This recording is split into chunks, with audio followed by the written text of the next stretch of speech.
اعوذ باللہ من الشیطان الرجیم بسم اللہ الرحمن الرحیم۔ السلام علیکم ورحمۃ اللہ وبرکاتہ۔ جی جناب ویورز، امید ہے آپ سب خوش و خرم ہوں گے، آپ کے تمام گھر والے خوش و خیریت سے حشاش بشاش ہوں گے، امید ہے۔ مولا آپ سب کو سلامت رکھے۔ جی یہ ویڈیو میں بنا رہا ہوں کہ کون سے جانور انڈے دیتے ہیں اور کون سے بچے دیتے ہیں۔ آپ نے یہ بات پہلے بھی سنی ہوگی، اس پر میں تھوڑا جرح کرنا چاہوں گا۔ آپ نے ایک بات واقعہ سنا ہوگا کہ ایک بار پاک مولا علی شان شاہ نماز کے لیے جا رہے تھے، تو کسی ناسبی نے کوشش کی کہ میں آج کسی طرح مولا علی کی نماز کو قضا کروا دوں، کیونکہ مولا سے سوال ایسا کروں جس کا جواب دیتے دیتے ان کو شام ہو جائے، یعنی ان کا نماز کا وقت ٹل جائے۔ سوال اس نے کیا کیا کہ جناب مولا علی مجھے یہ بتائیں کہ کون سے جانور بچے دیتے ہیں اور کون سے جانور انڈے دیتے ہیں۔ آج میں آپ کو یہی بات کتاب اسلام اور نئی منزلیں اس میں سے دینا چاہوں گا۔ صفحہ نمبر 104 پر لکھا ہوا ہے کہ کون سے جانور انڈے دیتے ہیں اور کون سے بچے۔ چند سال سے امریکی روزناموں اور مجلات میں یہ اعلان کیا گیا کہ جو کوئی بھی تمام حیوانات اور پرندوں میں سے جو بچے جنتے ہیں اور جو انڈے دیتے ہیں کے نام تحریر کرے، لیکن یاد رہے کہ اس کی تحقیق نئے ایجاد کردہ کلیے کے مطابق ہو اور اسے پہلے کوئی اطلاع اس بارے میں نہ ہو۔ ہم اس کو فلاں انعام دیں گے۔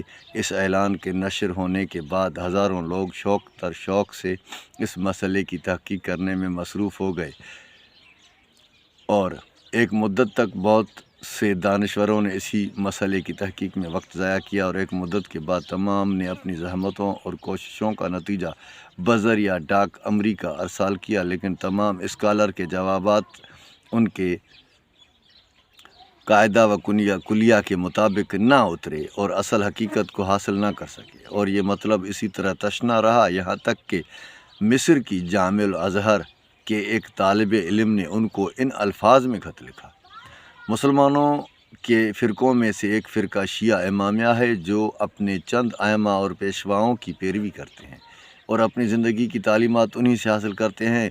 ان میں سے ایک کا نام جعفر بن محمد الصادق علیہ السلام ہے، اور اس کے پیروکاروں میں ایک بزرگ عالم دین علامہ مجلسی ہیں جو اپنی 100 جلدوں سے زیادہ مشتمل کتاب بحار الانوار میں لکھتے ہیں کہ ایک دن حضرت جعفر صادق علیہ السلام ایک باغ میں تشریف فرما تھے کہ وہاں ایک عورت کو جانوروں اور پرندوں کے پیچھے چلتے پھرتے دیکھا، تو امام نے اس سے پوچھا: اے عورت، تو کیا کر رہی ہے؟ تو اس نے عرض کیا کہ اس امر کی تحقیق کر رہی ہوں کہ حیوانات میں سے کون سا حیوان بچے جنتا ہے اور کون سا انڈے دیتا ہے۔ علامت مخصوص کو حاصل کرنا چاہتی ہوں جو ان حیوانات میں اس معاملے کے لیے بطور کلیہ و قاعدہ کام دے۔ امام علیہ السلام نے فرمایا: اے عورت، جن حیوانوں کے کان پوشیدہ ہوں وہ انڈے دیتے ہیں، اور جن کے کان ظاہر ہوں وہ بچے دیتے ہیں۔ اس طالب علم نے اس فرمان امام کو امریکہ کے ادارہ تحقیق کو بھیجا، تو امریکہ کے ترقی یافتہ اور ماڈرن سائنسدان آج سے پوری 14 صدیاں پہلے امام جعفر صادق علیہ السلام کے فرمودہ کلیے اور قاعدے کے سامنے سرنگوں ہو گئے، جو شیعہ نے امیر المومنین کے چھٹے امام کے دہن مبارک سے بیان ہوا تھا۔ لہٰذا انہوں نے وہ مقررہ انعام اس طالب علم کو ارسال کیا۔ اس واقعے کی حضرت علی علیہ السلام کی طرف سے بھی بیان کی گئی ہے۔ بے شک مسلمانان جہان کے پاس ایسے کئی علمی و فرہنگی قیمتی موتی موجود ہیں، اور ان کے ایسے رہبر اور امام ہیں جنہوں نے ایسے علمی حقائق کو اس زمانے میں بیان فرمایا ہے۔ جب تمام دنیا جہالت کے عمیق گڑھوں میں غرق تھی، مشرق و مغرب ان حقائق علمی سے تہی دامان تھے۔ ان مطالب کو حاصل کرنے کے لیے عصر حاضر کے سائنسدان آج بھی سرگرداں ہیں۔ مسلمانوں کے پاس اس وقت بھی ان کے رہبروں کے بتائے ہوئے علمی خزانے وافر مقدار میں موجود تھے، لیکن افسوس اس بات کا ہے کہ مسلمانوں نے غور و فکر و تحقیقی کام ترک کر دیا ہے، ورنہ ائمہ اطہار کے فرامین پر غور و فکر کرنے سے ہم دنیا میں ایک عظیم قوم کے ساتھ ساتھ عالمی طاقت بن سکتے ہیں، اور علمی میدان میں کوئی بھی ہمارا مقابلہ نہ بن سکے۔ تو جناب جو لوگ ملحد ہیں، جو خدا کو نہیں مانتے، ان خبیثوں سے میرا سوال ہے، اور یہ ویڈیو خاص ان ملحدین سے سوال ہے کہ کون سے آلات، کون سے اوزار، کون سا کمپیوٹر امام جعفر صادق علیہ الصلاۃ والسلام یا مولا علی علیہ السلام نے اس وقت استعمال فرمایا تھا، جس سے ان کو یہ علم ہوا کہ جن جانوروں کے کان باہر نکلے ہوئے ہیں، جیسے ہمارے ہیں، وہ بچے دیتے ہیں، اور جن کے کان اندر پوشیدہ ہیں، بند ہیں، چھپے ہوئے ہیں، وہ انڈے دیتے ہیں۔ اب اس پر تحقیق کر کے پوری دنیا کی سائنسدان ملحدین اس بات کو غلط ثابت کر کے دکھائیں تو وہ اپنی نظریے میں، اپنی بات میں سچے ہیں۔ لیکن اگر یہ ان کے بس کی بات نہیں ہے اور نہ ہی ان سے ہو سکتا ہے، تو ان کو ماننا پڑے گا کہ اس کائنات کو کوئی بنانے والا ہے، اس کائنات کا کوئی بنانے والا ہے، اور جس نے بنائی اس کا تعلق رسول اللہ صلی اللہ علیہ وآلہ وسلم سے اور شیعوں کے 14 معصومین 12 ائموں سے یقیناً پکا ہے، جو انہیں اس قسم کی ایسی تعلیمات دیتا ہے جس کو سائنسدان کئی سالوں کی محنت کے بعد آج جانتے ہیں۔ مجھے یہ بتایا جائے، ان اوزاروں کے نام بتائے جائیں۔ ملحدین حضرات سے سوال ہے، مجھے بتائیں وہ کون سے اوزار ہیں جن سے یہ علم، یہ معلومات مولا علی پاک شہنشاہ کو تھی، امام جعفر صادق علیہ الصلاۃ والسلام کو تھی۔ ثابت ہوا کہ اسلام میں جو علم ہے وہ آلات اور اوزاروں کا محتاج نہیں ہے۔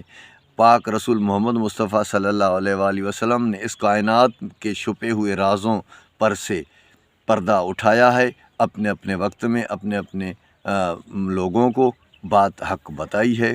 پھر وہ پڑھنے کے بعد ہمیں معلوم پڑے گا کہ یہ سب سچ ہے یا نعوذ باللہ جھوٹ ہے۔ آپ تحقیق کریں، آپ بتائیں، کوئی ایسا جانور نکالیں جن کے کان بند ہوں لیکن بچے دیتا ہو۔ ایسا کوئی جانور دکھائیں جس کے کان نکلے ہوئے ہوں باہر اور وہ انڈے دیتا ہو۔ اگر ایسا آپ نہیں کر سکتے، کمپیوٹر استعمال کر کے، کروڑوں اربوں خربوں کی دولت استعمال کر کے بھی آپ نہیں کر سکتے، تو پھر آپ کو ماننا پڑے گا کہ اس پوری کائنات کا کوئی بنانے والا ہے، جس نے، یعنی چرندوں پرندوں کو بنانے والے نے ہی ان کو خبر دی ہے۔ جس نے ان کو بنایا ہے وہ اس کے بارے میں بہت اچھے طریقے سے جانتا ہے، کیونکہ جو جس چیز کو ایجاد کرتا ہے اس کے بارے میں وہ سب کچھ جانتا ہے۔ جو بھی مینوفیکچرر ہے وہ اپنی پیدا کردہ بنائی ہوئی چیز کے بارے میں وہ مکمل علم رکھتا ہے۔ مولا آپ سب کو سلامت رکھے۔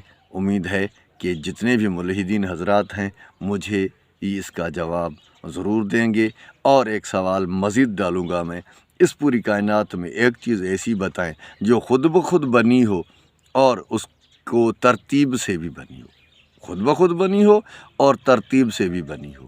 پوری کائنات میں ایک چیز دکھا دیں جو خود بخود بنی ہو اور ترتیب کے ساتھ بھی ہو، تو پھر ہم سوچنے کے لیے تیار ہیں کہ یہ کائنات خود بخود بنی ہے۔